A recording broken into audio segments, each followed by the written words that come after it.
Well, indeed. Now, with house prices dropping by about 1% a month, it feels, or it might feel, that now is the ideal time to buy. But with the R word in full swing, is it still possible? Well, we're about to meet one woman who thinks it is. Property expert Donna Kennedy, you're very, very welcome. Thanks, now, Marion. of course, we're hearing nothing but bad news, particularly with job losses and people feeling a little bit under pressure and not very secure at the moment. Is it a good time to buy? Well, it's much better time to buy now than it was, 5 years ago. The opportunities now for first-time buyers in particular, they're massive. You know, now you have the opportunity to haggle. Years ago, they'd set a price. If you didn't want to pay it, you didn't get the property. That's right. You know, now, the opportunity for bargaining down, you can do it. You know, prices have dropped, as you said, 1% a month. It's significant. You've got more payment plans, payment options now. You know, it couldn't be a better time to buy. You've written a book, Step Down, Step Up. What's it all about? It's basically the easy guide for first-time buyers. It's all now, the people say jargon that all the taken out. time. We take all the jargon out, and it's still brain-numbing after a while, and it kind of can make you feel a little bit silly. What is it that's different about your book? Well, the difference with this book is I wrote it with the reader in mind. I'm 28, so it's a 20, 30-something language. There's no technical stuff in it. Obviously, all the terms that you need to know are in it, but I've written in a very conversational tone.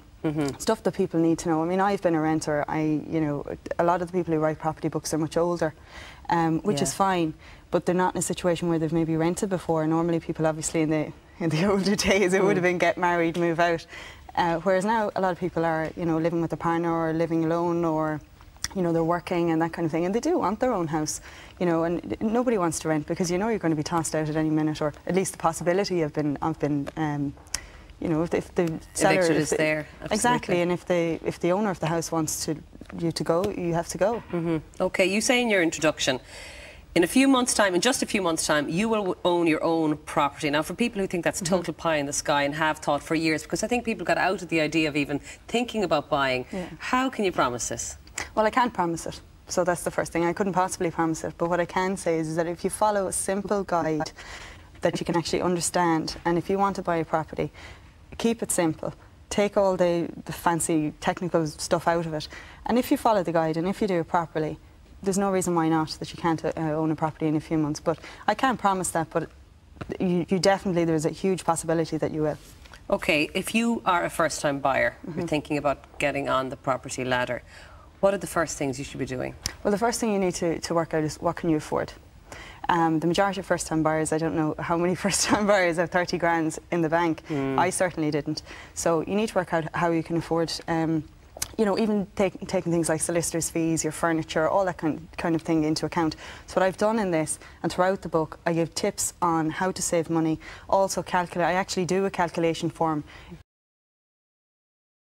what you actually make, and then what your outgoings are, ways that you can actually cut back on it, so that you're actually, you've got more money. Now, the deposit is a big scary thing that actually I'd say puts off an awful lot of people, or it makes people feel this is not attainable. How do you get that together?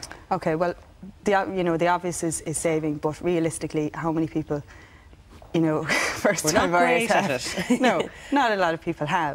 So you've got to get creative about it. Now, there are things that, for example, you can go joint. I go through lots of examples in the book of how you can do it.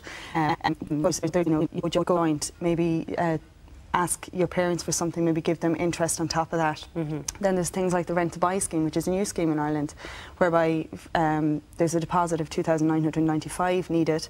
It's a 3-year scheme whereby you rent the property, you agree a price at the beginning on year 1. On year 3, then you have the option to buy. And any rent you've paid is offset against the mortgage that you can get. Now, if you look at in 3 years' time, it's a fantastic idea. Obviously, developers need to come up with ways to entice first-time buyers to buy. So in 3 years' time, somebody is giving a good credit rating every single month. They're paying the rent, which will be the same as their mortgage. Mortgage might even be less. And at the end of those 3 years, you've got a good credit rating, so you're in a better position to go to the bank. How do you find out where you can source those kind of properties? Okay, well, there's a website, Rent2Buy, it's rent2buy.ie, and it's actually rent2 as in the number buy.ie, but there's lots of websites. If you even Google it, there's a lot of developers. I was only listening to an ad on the radio earlier. He's offering in 5 different locations the Rent2Buy stream. So basically, you register, and if you qualify for it, you can take part in it.